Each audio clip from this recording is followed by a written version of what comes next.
Dans un monde de plus en plus globalisé, faut-il, comme l'Afrique, miser essentiellement sur les matières premières pour avoir droit au chapitre, quitte alors des pays qui n'ont pas été gratifiés par la nature, du pétrole, des minéraux, des matières premières agricoles, etc., etc.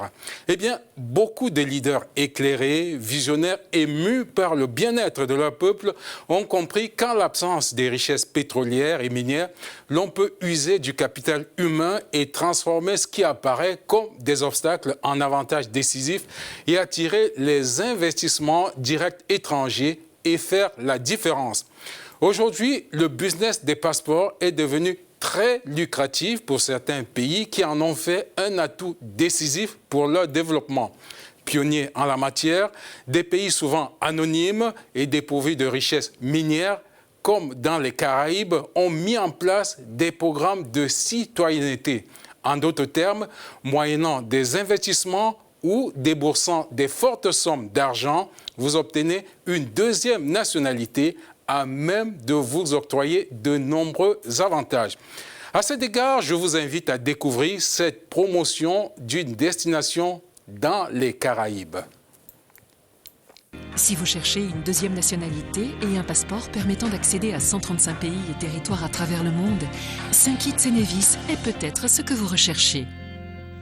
Opérant le programme d'acquisition de nationalité le plus ancien et le plus respecté du monde, un investissement sur l'île apporte de nombreux avantages, allant des voyages sans visa à vie à l'exonération d'un grand nombre d'impôts, y compris ceux sur les revenus étrangers, les plus-values, les donations, la fortune et la succession. La citoyenneté protège vos actifs existants comme vos futures acquisitions. Édifiant, n'est-ce pas ? Rien d'extraordinaire pour faire venir des milliardaires du monde entier, soucieux des placements sûrs, rentables, à l'abri des tracasseries administratives, entre autres, avec une fiscalité attractive.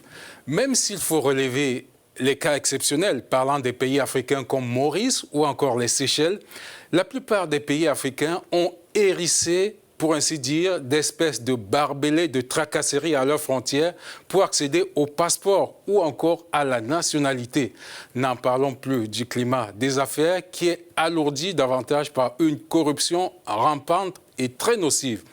En tout cas, dans un monde de plus en plus ouvert, la concurrence pour attirer les milliardaires tourne en défaveur de l'Afrique qui laisse beaucoup de plumes, comme on va le voir dans cette promotion.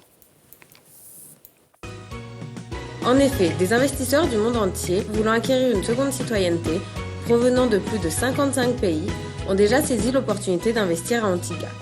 Ces investisseurs proviennent notamment de la Côte d'Ivoire, du Cameroun, du Congo, du Maroc, de l'Algérie et de la Tunisie. Ce programme s'adresse à une clientèle ayant besoin de liberté et de sécurité, voulant avoir la possibilité de quitter facilement leur pays sans être confrontés aux délais et aux problèmes administratifs qu'engendrent les procédures d'obtention de visa. Des personnes désirant un plan B leur procurant plus de sécurité pour eux-mêmes, leur couple ou toute leur famille.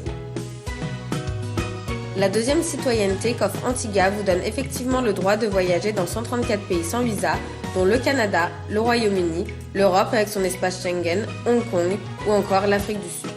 Il vous est également possible de voyager aux États-Unis avec un visa valable 10 ans. Seulement 5 jours de résidence suite à la réception du passeport durant les 5 premières années vous donneront droit à la citoyenneté à vie.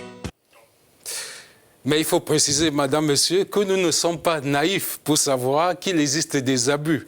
Beaucoup profitent des sous-ouvertures pour entretenir le blanchiment des capitaux, les flux financiers illicites, n'empêchent, avec des politiques volontaristes, avant-gardistes, la bonne gouvernance et le patriotisme, beaucoup de leaders politiques à la tête des États africains peuvent s'inspirer des programmes de citoyenneté par l'investissement pour drainer des flux financiers conséquents et accélérer le développement du continent. C'est la fin de cette chronique. Si vous avez des contributions, eh bien, le débat se poursuit sur nos plateformes. Merci de votre attention et à la prochaine.